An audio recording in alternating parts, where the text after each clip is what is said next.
Selling industry ಕದ್ದು ಮುಚ್ಚಿ ಮಾಡೋ ಬಿಸ್ನೆಸ್ ಅಲ್ಲ, ಓಪನ್ ಆಗಿ ಮಾಡೋ ಬಿಸ್ನೆಸ್ ಡೈರೆಕ್ಟ್ ಸೆಲ್ಲಿಂಗ್ ಇಂಡಸ್ಟ್ರಿ. ಯಾಕೆಂದ್ರೆ ಲೀಗಾಲಿಟಿ ಬಂದಿದೆ. ನಾನೊಬ್ಬ ಡೈರೆಕ್ಟ್ ಸೆಲ್ಲರ್.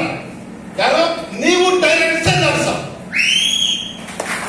ಗೌರ್ಮೆಂಟ್ ಪ್ರೂವ್ ಮಾಡಿದೆ, ಗೌರ್ಮೆಂಟ್ ಕೊಟ್ಟಾಯ್ತು ಐಡಿ ಕಾರ್ಡ್ಗೆ ಇನ್ನೊಬ್ಬ ಡೈರೆಕ್ಟ್ ಸೆಲ್ಲರ್ ಅಂತ ಒಂದು ಇಂಡಸ್ಟ್ರಿ ಇವತ್ತು ಡೈರೆಕ್ಟ್ ಸೆಲ್ಲಿಂಗ್ ಇಂಡಸ್ಟ್ರಿ. ನೀವು ಭಯ ಪಟ್ಕೊಂಡು ಅಯ್ಯೋ ಏನಪ್ಪ ಏನಂತ ಭಯ ಪಟ್ಟು ಮಾಡೋ ಬಿಸ್ನೆಸ್ ಅಲ್ಲ.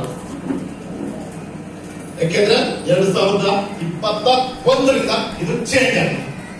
ಸೆಂಟ್ರಲ್ ಗೌರ್ಮೆಂಟ್ ಓಪನ್ ಮಾಡಿ, ಸೆಂಟ್ರಲ್ ಗೌರ್ಮೆಂಟ್ ಅಲ್ಲಿ ನಿಮಗೆ ಸಿಗುತ್ತೆ ರೂಲ್ಸ್ ಅಂಡ್ ರೆಗ್ಯುಲೇಷನ್ ಇದೆ. ಆ ರೂಲ್ಸ್ ಅಂಡ್ ರೆಗ್ಯುಲೇಷನ್ ಇವತ್ತು ಈ ಬಯೋಟೋರಿಯಂ ಸಕ್ಸಸ್ಫುಲ್ ಫಾಲೋ ಮಾಡ್ತಾ ಇವತ್ತು 4ನೇ ವರ್ಷ ಕಂಪನಿ ರನ್. 4ನೇ ವರ್ಷದಲ್ಲಿ 125 ಜನ ಕರೋಡ್ಪತಿ ಇದ್ದಾರೆ. ಇದು ಜಸ್ಟ್ 2 to 3 months ನಾವು ಕೂಡ ಕರೋಡ್ಪತಿ ಆಗ್ತೀವಿ. ಇನ್ನೊಂದು ಫಸ್ಟ್ ಕರೋಡ್ಪತಿ ಕರ್ನಾಟಕ ವರ್ಷ. ಅದು ಕರ್ನಾಟಕದಲ್ಲಿ ಈ ಬಯೋಟೋರಿಯಂ ಹೇಗಿದೆ ಅಂದ್ರೆ ಇವತ್ತು ಖಾಲಿ. ನಾನು ಸ್ಟೋರಿ ಹೇಳಕ್ ಇಷ್ಟಪಡ್ತೀನಿ ಸರ್. ಒಬ್ಬ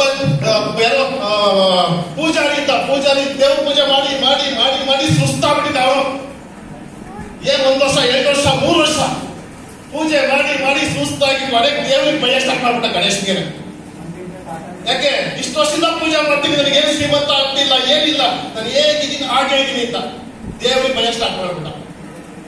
ದೇವ್ರು ಎಷ್ಟು ದಿನ ಅಂತ ಕೇಳಿಸ್ಕೊತಾರೆ ಸರ್. ಒಂದಿನ ದೇವ್ರೆ ಮಾಡ್ದ. ಕನ್ಸಲ್ ಬಂದ್ಬಿಟ್ಟು ನೋಡಪ್ಪ, ಕನ್ಸಲ್ ಬಂದು ನೀನು ಬೆಳಿಗ್ಗೆ ಡೋರ್ ಓಪನ್ ಮಾಡ್ತಿದ್ದ ಕಣೆ, ನಾವು ಬರುತ್ತದು ದೊಡ್ಡ ನಾಗರ ಬರುತ್ತೆ ಸರ್ಪ. ಆ ಸರ್ಪ ನೀನೆಲ್ಲ ಹಿಡ್ಕೊಂಡ್ಬಿಟ್ರೆ ಅದೆಲ್ಲ ಚಿನ್ನ ಆಗ್ಬಿಡುತ್ತೆ ಅಂತ. ಆವಾಗ ಇವ್ರು ತಲೆ ಕೆಟ್ಬಿಡ್ತೀವಿ ಎಂತ ಸಡನ್ ಆಗಿ ಕನ್ಸ ಏನಪ್ಪ ಇದು.